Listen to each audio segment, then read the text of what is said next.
Hey,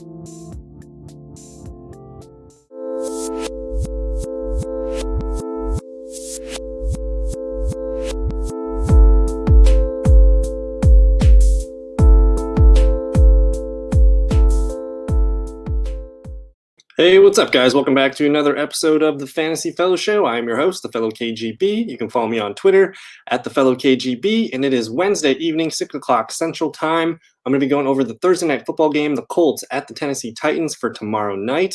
We're going to go over practice reports. We're going to look at some of the start-sit charts, and I got a few other things to look at here. And then I'll open it up to some questions and comments from the chat room, and we'll kind of just hang out as long as someone's there. We'll kind of talk football, and yeah, so we're going to jump right into it. I'm going to do a screen share here. We're going to be looking at the fantasyfellowship.com.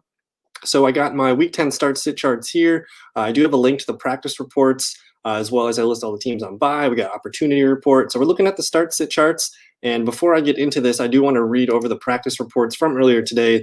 Pretty short list for the Colts. Basically, Jack Doyle has been ruled out, and then it looks like Mo Alley-Cox has been a full participant today, and T.Y. Hilton, full participant all week. So it looks like we're going to have a full healthy T.Y. Hilton in this one, and Mo Alley-Cox and Trey Burton are probably going to carry the load at tight end. On the Tennessee Titans side here, let's take a look at this real quick. A little bit more lengthy of a report here. Looks like A.J. Brown, good to go, back-to-back full practices, so we love that. Wide receiver Corey Davis, he missed today with a non-injury. I think he's going to be fine, so he's still going to be in our wide receiver 3 flex territory. And then Adam Humphrey still not practicing with the concussion. They've already ruled him out. So it's going to be a lot of A.J. Brown, Corey Davis, probably Jonnu Smith in this one. And then backup tight end here, Michael Pruitt, going to be out with a knee injury. But otherwise, the rest of the charts here, it looks like Jadeveon Clowney's going to be playing. We're going to see Adoree Jackson maybe suit up in the – actually, they already ruled him out. So no Adoree Jackson. I did see they activated him. So maybe next week for the cornerback here. But other than that, let's look at the start-sit charts. We got the Colts on the away team here, the Titans at the home here. And what we're going to be looking at first is this really jumped out to me when I was filling these charts out today. So I do fantasy points allowed to the positions here. The Colts, everything is red. Basically, we don't want to start team or players against this Colts defense. And then you look at the Titans side, everything lights up green. So kind of a funny, bizarre matchup here. Not really sure how to go about this one because we do like the Titans offensive pieces and we really don't care about much of the Colts pieces. So it's going to be an interesting dynamic tomorrow night going on here. Titans, good offense, bad defense. Colts, good defense, offense. So how do we navigate this on the Colts side? I think Philip Rivers can be a quarterback too in Superflex leagues. Like we said here, the Titans almost 20 points per game to the quarterback room, and the rest of the positions light up green. So it might actually be a really nice day for old man Rivers in this one. I do have Mo Alley-Cox here as a tight end 1. I just want to pull up what they did last weekend as a group here. So no Jack Doyle in this one. So he's going to free up about 22 snaps and some targets here. So that's really interesting. And then we're going to be looking at Mo Alley-Cox and Trey Burton. These guys are going to get the full brunt of the workload here. So you see 35 snaps last week, 3 targets, 3 catches, 43 yards. And then Trey Burton down here at 29 snaps, 4 targets, only 1 catch for 6 yards. But in the games where one of the tight ends is missing, I've noticed Trey Burton has a pretty big game, and so does Mo Alley-Cox. So both these guys, I think, are valuable in streaming tight end 1, kind of situations. And with I guess the receiving group doesn't really excite us. I know T.Y. Hilton's coming back, but the Titans are probably going to have to focus on those guys. And Rivers just pretty much always hits his tight ends. So whether this is, 5 targets for Mo Alley-Cox and another 5 or 6 for Trey Burton, I think both guys can get an 8 to 10 point PPR floor. And then Mo Alley is just like a big red zone threat. They like to do these these kind of wildcat formations with Trey Burton. He's got 2 rushing touchdowns on the year. So it's not going to surprise me if one or both guys score tomorrow night. So I'm a big fan of Mo Alley-Cox. And then I do have Trey Burton down here listed on the bench. I'm probably going to move him up to a flex spot. But then I guess the rest of the flexes we're looking at here, I got T.Y. Hilton. I did have him with a question mark, but since he practiced full all week, I'm going to remove that question mark. And I think he can be wide receiver 3 flex value for us. I know he's been kind of a disappointing player this season. He's been in and out of the lineup. He hasn't been healthy. But I just want to pull up his game log so far this year. I mean, he's playing the Titans. This is one of the best. If you look at the fantasy points allowed here, the Titans are the second worst team allowing fantasy points to the receiver position. So almost 47.1. I don't think the Colts are going to hit that as a whole, but someone's going to have a good game from this group here. So we see T.Y. Hilton. He's just been really disappointing for us. The last 2 games we've seen him, he's been under 3 points. 12.9 has been his best day of the year. I don't know if we're going to see 10 targets, 6 catches, 69 yards. But maybe we see something, in the 60, 70-yard range here. Maybe a good spot here for T.Y. Hilton to get his first touchdown of the season. I'm just curious what he did last year against Tennessee. In 2019, this was with Jacoby Brissett, but he goes 4 for 43 and a touchdown. Okay, so that's a good history sign there. And then I'm just looking back to 2018 because I remember in the past he's been really good against Tennessee. So back in 2018, I know 2 years ago T.Y. Hilton, more of a prime situation, but 9 for 155 and 2 touchdowns. So the upside with T.Y. Hilton this weekend, I think it could be pretty nice for Thursday Night Football. I think he could be a wide receiver 3 flex for you guys. And then we got Jordan Wilkins, Jonathan Taylor. What do we do with this running back situation? I'm going to go back to the opportunity report here. And basically, Jonathan Taylor was getting the early run against the Ravens last week. He gets the touchdown. Things are looking good. And then he fumbles, and that one goes back to the house for a touchdown on the Ravens side. So you only see Jonathan Taylor finish with 6 carries, 27 yards, and a touchdown. He catches both of his targets for 7 yards. But the one fumble, man, it was really costly. It put the game just a little bit out of reach for the Colts. This could have been a 10-17 kind of game, maybe a one possession game there for the Colts at the end. So they kind of pivot to Jordan Wilkins, and he goes for 23 snaps, 11 carries, 39 yards, and he catches both of his targets for -1 yards. And then I guess Nyheim Hines is even in the mix too. He's not going to be a huge attempts guy, 2 for 18, but he catches 2 of his 3 targets for 20 yards. I don't know if I'm trusting Nyheim Hines at all. I think he's probably better on your bench, probably a best ball kind of candidate guy.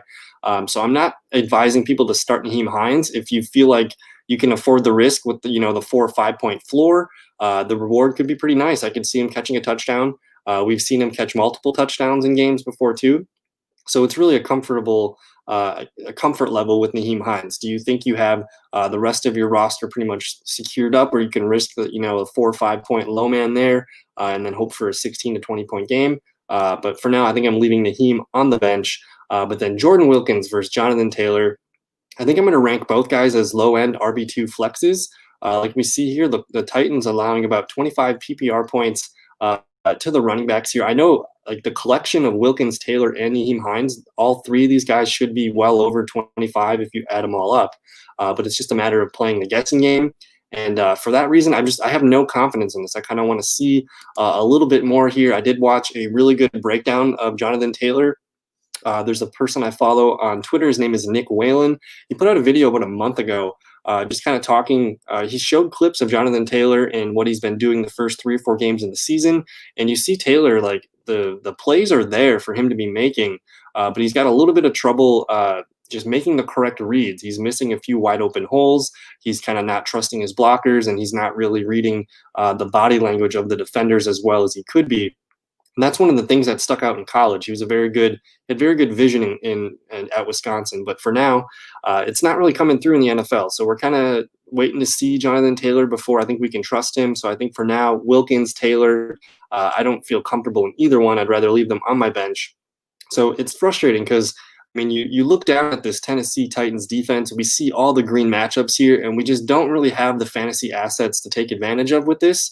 I mean, Mo Ali Cox, Trey Burton, maybe T.Y. Hilton. Someone's going to make a play or two tomorrow night, but it's going to be so hard to call. I mean, even Zach Pascal looks interesting. Michael Pittman Jr. Looking back at what these guys did against the Ravens, I mean, we see Marcus Johnson lead the team in wide receiver snaps and 7 targets, but only 2 for 14. He's more of a big play kind of boom down the field guy. And then it's really good to see Michael Pittman, the rookie here, get a 59 snaps, 87% share here, 7 targets, catches 4 for 56. I could see maybe Michael Pittman's the correct call here at the receiver position. I know T.Y. Hilton's going to probably step into this 7 target range here, but Michael Pittman's a pretty good player. I could see this. I mean, that's 4 catches, 56 yards. That's like almost a 10-point day in a PPR league. So if you're hurt at receiver, you got Tyreek Hill or Calvin Ridley or maybe Julio Jones, someone on bye. Maybe Michael Pittman could be a low-end wide receiver 3 flex here. And then Zach Pascal, he's kind of just old, steady, and reliable right now. He catches 5 for 55. So for me, this whole Colts offense, I want to invest in it for tomorrow night, but I'm just having difficulty figuring out which players I feel most confident in. I think it's the tight ends, and then maybe a big player too by T.Y. Hilton. I'm excited to watch Michael Pittman now that he's healthy, but it's kind of just a mess on the Colts side. So looking at the Titans side, again, the Colts, man, their defense, they ranked second in three really big categories here. So against the quarterbacks, under 14 points per game. Against the running backs, about 18, and that's PPR points. So that's not a lot of points here. The Colts average about 34 points against the receivers and about 7.5 against the tight end. So we really have been enjoying, a really good season from A.J. Brown, Derrick Henry, Ryan Tannehill, even Jonnu Smith in spurts. So how do we, a movable object here? I don't know. The Colts have been kind of decent against, the lesser quality teams. Against better teams, they do allow them to kind of take advantage of some situations. But for this, I think I'm gonna label Ryan Tannehill as a quarterback 2 in superflex leagues. If you have to start him in a quarterback 1 league, I think it's okay. We just have to limit our expectations a little bit. Maybe there's a couple other if you want to check out the waiver wire column on thefantasyfellowship.com, there might be some better options for you in this one. Because we have Derrick Henry, you're not going to bench Derrick Henry. You're going to hope for, 60, 70 yards at the worst, and hopefully he pops in for a touchdown. And he's always got the ability to break one for 80, 90 yards or something. So Derrick Henry's still in our lineups. A.J. Brown is still in our lineups. I was curious. I wanted to see what some of these guys did last year against these teams. So let's look at A.J. Brown's rookie season and just kind of compare what he's doing. I know some of the cornerbacks have changed for Indianapolis, like Xavier Rhodes is new to the team this year. But last year, we see A.J. Brown, second game of his career, goes 3 for 25. Nothing exciting there. And then week 13, he goes 3 for 45. So that's a 5.5 game and a 7.5 game. Hopefully this is kind of his floor. I'd like to see 8 to 10 points for A.J. Brown at least. But hopefully, he's on a touchdown streak right now. He scored one in every game except week 1. So I'm interested to see if A.J. Brown can stay in our good graces. And then let's take a look at Derrick Henry real quick and see what he did against this team last year. So back in week 2, he goes 82 yards and a touchdown, catches 2 for 12, 15.4. That's a solid day there. And then week 13, this looks like we had a really fun time here. 149 yards, 1 touchdown, 3 for 17. I know towards the end of the year, the Colts were kind of, on the outs and not really feeling Jacoby Brissett anymore. But this is actually looking pretty good for Derrick Henry. So I love Derrick Henry as an RB1. A.J. Brown, we'll see if he can have his first big game against the Colts. And then you got Jonnu Smith and Corey Davis here. These guys are really boom and bust. We did see Jonnu Smith last week. He did catch a touchdown. I think he caught both of his targets. Let me just roll down here to Tennessee. So we see Jonnu Smith played on 95% of the snaps. Love that. 2 targets, 2 catches, 32 yards, and a touchdown. So we're kind of walking on thin ice with our floor of Jonnu Smith, but because tight end position is such a hard, it's so difficult at this part of the year, where if he's going to catch a touchdown, that's going to make your day for the tight end spot. So I think I'm interested in Jonnu Smith as a tight end 1. And then the real frustrating part was Corey Davis, 3 targets, 0 catches. We can't have those goose eggs in our lineup. So Corey Davis, he's probably more inclined to be on my bench this week. If I have T.Y. Hilton and Corey Davis on the same team, I'm starting T.Y. Hilton. And we can, if anyone has any questions in the chat room about Corey Davis, I'd be helpful to look at your lineup and see which receivers might be a better start than Corey Davis. But like we said, Colts very good against pretty much on everything on the defensive side here. Only 34 PPR points to the receivers allowed. So I'm open to benching Corey Davis and letting him prove it to us in a tough matchup. And then I don't know, both defenses. The Colts have been a pretty good defense all season. They're probably the more interesting play here. Ryan Tannehill doesn't really turn the ball over. That's the thing. The Titans have been pretty efficient. They don't really make mistakes on offense. So I have maybes for the defenses. I'm probably not trying to get into that at all. But I don't know. This should be a really good game here. I think first place for the AFC South is on the line. I think you got to continue to start your studs, Derrick Henry, A.J. Brown. Consider Tannehill as a quarterback 2 for sure. I think there's better streaming options like a Derek Carr, maybe even a Carson Wentz if he's available. Definitely Jared Goff against Seattle. So I would kind of look elsewhere in 1 quarterback leagues. But yeah, that's pretty much it for the Colts and the Titans Thursday night football game. If anyone has any questions in the chat room, I'm probably just going to hang out and we're going to look at some Roto World reports and just kind of do some news blurbs here. I did want to kind of get back to the chat room, though. I did see some questions pop up, so I apologize if you're not in here at the moment. But we got a question from our guy, President King Slimby. What's going on, Slimby? AJ Brown or DK Metcalf? I mean, you got to continue, I think, rolling with DK Metcalf. I mean, what is he, wide receiver 2 or 3 on the season right now? We love the touchdown streak that AJ Brown is on, but I guess technically both teams are going up against really good defenses. Let me scroll down here and show you Seattle, because Seattle's playing against the Rams, and I would assume Jalen Ramsey is going to be kind of, on Lockett and Metcalf for, most part of the game.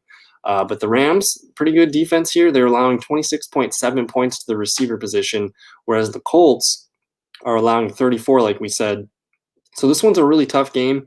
I guess a tough matchup for me to call. I think I'm going to lean with DK Metcalf just because, one, he's attached to Russell Wilson, and the team, I mean, the offense just puts up points. So I think I'm going to lean with DK Metcalf in that one and just keep rolling with the good stuff that he's been putting on the field. Looks like Alex McBucket's hanging out tonight. What's going on, sir? What do you think about this trade? I'm trading Jonathan Taylor and Devontae Freeman for Leonard Fournette and Antonio Brown. Win. That's a win there, Alex McBuckets. I love this trade. Assuming this is a PPR league, I think at this point, I mean, it's hard to trust Jonathan Taylor. I know we love the potential in dynasty leagues and the upside that he can bring as a first and second down back. But Leonard Fournette, the team, he's the nickel back. He's going to keep getting PPR points. So if this is a PPR trade, I think I'm okay with Leonard Fournette and Jonathan Taylor. Those guys are kind of interchangeable to me. But where you really win is with Antonio Brown. I don't know if Devonta Freeman's even really useful in fantasy at this point. I do know he's practicing, but it's the Giants offense. And the positive thing with Antonio Brown last weekend that I saw is, I mean, it was not a good game for Tampa Bay. Let's be honest about that. But there's a couple bright spots here. We do see Antonio Brown log in 78% of the snaps, 5 targets here. Tom Brady, he did throw 38 times. This is like a typical Tom Brady amount of, 38 to 40 pass attempts per game. So you're going to probably see Antonio Brown somewhere in that 5 to 7 targets, 4 to 5 catches. So this is going to be probably the worst we're going to see of Antonio Brown. So I'm excited to see how this Tampa Bay, I mean, they have to rebound, right? It's never going to be this bad again. You got to think Tom Brady's got some fuel in him right now. And I don't know. I think the Tampa Bay side, I'm interested in getting both of those pieces.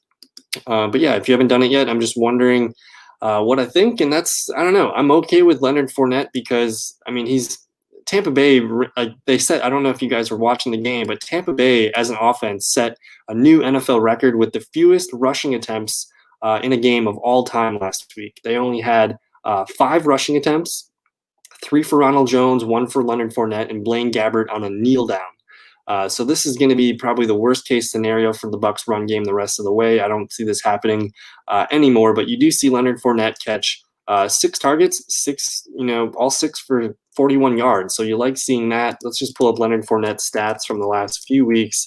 And Alex, especially if this is a PPR league, I mean, I think Leonard Fournette's going to have a much higher floor than Jonathan Taylor. I still have trust in the Tampa Bay offense here. They have a decent schedule the rest of the way. Especially, this is the time of the season where I start looking towards schedules. And I'll show you in a second here. But, I mean, you see Leonard Fournette. He's not really getting – I mean, the fact that he was able to get 10 points last weekend with 0 rushing attempts, you love that. So the weeks before, 50 rushing yards, he's getting catches. This is the kind of volume that you wish Jonathan Taylor would be getting. So I think I'm okay with Leonard Fournette being swapped for Jonathan Taylor. And then Antonio Brown, so much hidden upside. We don't really know what's going to happen there. But I did want to get to the Tampa Bay Buccaneers schedule. If you are into the idea of buying low in trades, look no further than the Tampa Bay offense. This is probably going to be the cheapest that we're going to see these pieces all season. So where are we right here? Saints 38-3. What the hell? This isn't going to happen very often. Probably not again the rest of the way. So this weekend they do play the Panthers. They did put up 31 against the Panthers back in week 2.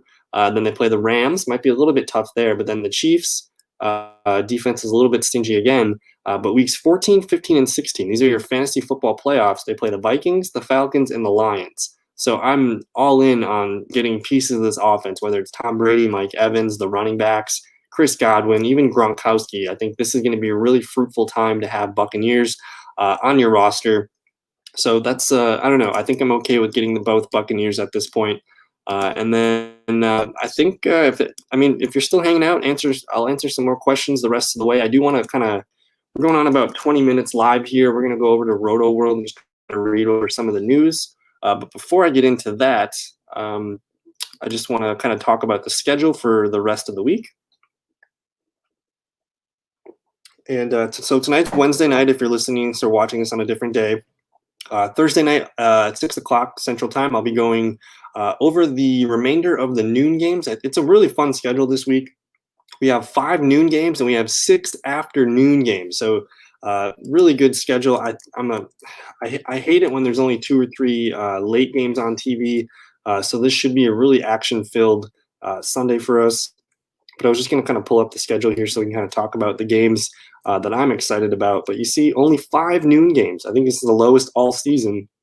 But we get Houston, Cleveland, Washington at Detroit, Jacksonville at Green Bay, the Eagles and the Giants, Tampa Bay, and the Carolina Panthers. So pretty good set of noon games here. These are all the games I'm going to be going over tomorrow night. And because it's less games, I'll probably go into a little bit more detail with these games.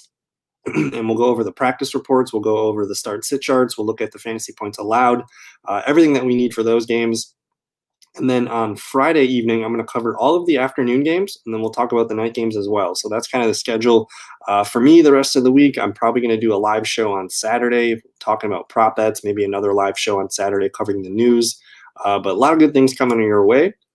And then I guess going on about almost 22 minutes here, we're just going to finish up with some news. If anyone else has any more questions, fire them away in the chat room. And I'm going to type that in right now. Fire away any questions. And let's put that on the thinger there. So Juju Smith-Schuster not practicing today. That's not surprising. He doesn't practice much on Wednesdays. If you're interested in any of the Chargers backfield pieces, we do see Troy May and Pope come back from his concussion, full workload today in practice. And then you do see Justin Jackson here held out of practice. He had the knee injury. I'm super sorry if I recommended Justin Jackson to you last week. Really unfortunate situation where he kind of injured his knee in warmups. No one really said anything. And then 3 snaps in, Justin Jackson can't go anymore. So it's going to be kind of a mess for San Diego, for the Los Angeles Chargers running back field. You have Troy May and Pope, Joshua Kelly, Kalen Ballage, 3 guys. I'm not really sure how the snap counts are going to be looking, so I don't know if I'm going to be advising confidently any Chargers running backs. We see Chris Carson here. Pete Carroll says it's uncertain whether Chris Carson will play in Week 10. I don't know if there is a practice report on this. Let's see here. It doesn't say anything, but he's resumed running and showed some encouraging progress. I am curious to see if he logged a full practice today or not. So no data practice reports yet from the Seattle Seahawks. So we'll be watching Chris Carson tomorrow and see if he can go. This is a really good sign for Philadelphia as they get healthier at the receiver position. Alshon Jeffrey is expected to return this weekend, practicing full today. So that's a really good sign.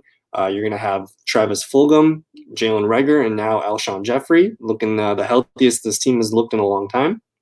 Raheem Mostert has been ruled out, so we're going to like Jerick McKinnon again, at least for one more week. I know that 49ers are on bye next week, so we'll probably see Raheem Mostert return after the bye, I think in week 12? But for now, Jerick McKinnon in a PPR league, I know it's a tough matchup against the Saints, but we've seen McKinnon get used well enough in the passing game. He's been getting the goal line touches too. I'm not sure if Tevin Coleman practiced. Maybe we'll get to that in a second. Or actually, let's just kind of fire that up here and see what San Francisco did today. So Tevin Coleman, he's listed as doubtful, which is a good sign for Jerick McKinnon. It looks like we get one more week of potential RB2 status from our guy, Jerick McKinnon. Mecole Hardman placed on the reserve COVID list. Not that big of a deal. They are on bye this weekend, so we'll see if he can suit up for Week 11. The Jets claim a cornerback there. Takk McKinley signed with the Cincinnati Bengals. That's a good added pass rush for them. For Laviska Shenault here in the Jaguars, he practiced today on Wednesday. I'm not sure if this was a limited or a full practice. Let's take a look at that real quick. So Laviska Shenault got a limited practice today in with the hamstring here. No other receivers are on the injury report. They've already ruled Gardner Minshew out, so it's another week of Jake Luton. And DJ Chark had a pretty good game with Luton last week. But as far as the Jaguars going up against the Packers, Packers are pretty good against quarterbacks, receivers, and tight ends. They limit the points there. But I think the only guys I'm going to be recommending in that game are going to be DJ Chark and probably James Robinson. But then looking at Damian Harris here, he was limited on Wednesday's practice with an ankle and chest injury. I think Sony Michel's coming back, which is just going to add a huge – this is going to be so frustrating. You got Damian Harris, you got Sony Michel, Rex Burkhead, James White. Going up against the Ravens, I'm probably not recommending any New England Patriot running back next weekend or this weekend. No Kenny Golladay at practice today. I'm not sure if he's going to practice all this week. We'll see what he does tomorrow. But I think I'm leaning towards Kenny Golladay not going to be able to play this weekend. They do have a really tough matchup going up against the Washington football team. Let me just pull this up here. So Washington's defense is a funnel defense. They have a very good pass rush, really good front seven, allowing under 18 points to the quarterback. So we're nervous about Matt Stafford. They allow 20 points to the running backs. They are the number one team against the wide receiver position, under 26 PPR points here. But for some reason, they are available against tight ends, over 15 points to the tight end position. So you're going to like TJ Hawkinson. But outside of that, maybe DeAndre Swift. We'll look at that. We'll probably talk about this one tomorrow night for sure. And hopefully we see Kenny Golladay practice at some point the rest of the week.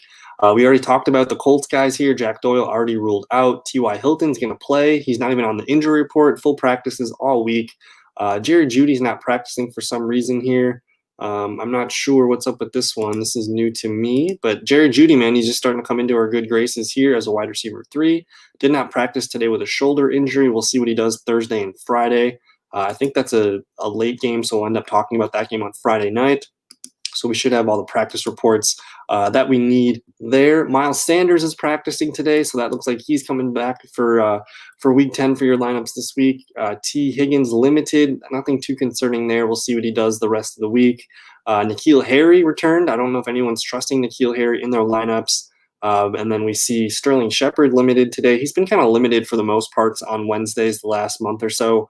So nothing crazy here. I think they're just kind of trying to be careful here with his turf toe and making sure that he's well rested and restored for games. And then Devonta Freeman coming back. He practiced on a limited basis. If he gets a practice in on Wednesday, that's a good sign that he's going to play on Sunday. So we'll see what's going on there. We already talked about Justin Jackson. Anthony Lynn says he's leaning towards resting Justin Jackson. He's been a pretty injury-prone player throughout his career so far, so it wouldn't surprise me if they let him rest and they're going to use Josh Kelly, Kalen Ballage, and Troy Maine Pope quite a bit. Joe Mixon limited at practice today. Not a great sign that it's not a full practice after the bye week, but if he gets a full practice in at some point this week, we're going to like Joe Mixon back in our lineups. John Brown not practicing on Wednesday. Like it says here, he rarely practices on Wednesdays. It's kind of a Veterans Day off for him. So we'll see what he does on Thursday and Friday. Good sign for Kenyon Drake owners here. He did return to practice. I think it was a limited practice here, but he's 50-50 to play this weekend. So we'll see what happens with him Thursday and Friday. Another injury backfield here. Mark Ingram and the Baltimore Ravens. Coach John Harbaugh saying he could return for Week 10 against the Patriots. He's missed the last 2 games with a high ankle sprain.